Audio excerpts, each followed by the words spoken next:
So today in this video we shall convert 23 by 18 pi radian into degree. So 1 radian is equal to 180 by pi degree.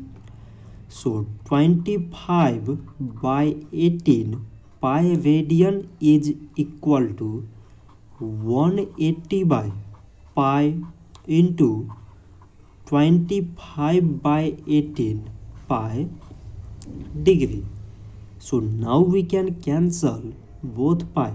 Cancel 180 on dividing by 18 we get 10, and 10 times 25 means 250 degree. So 25 by 18 pi radian is equal to 25 degree.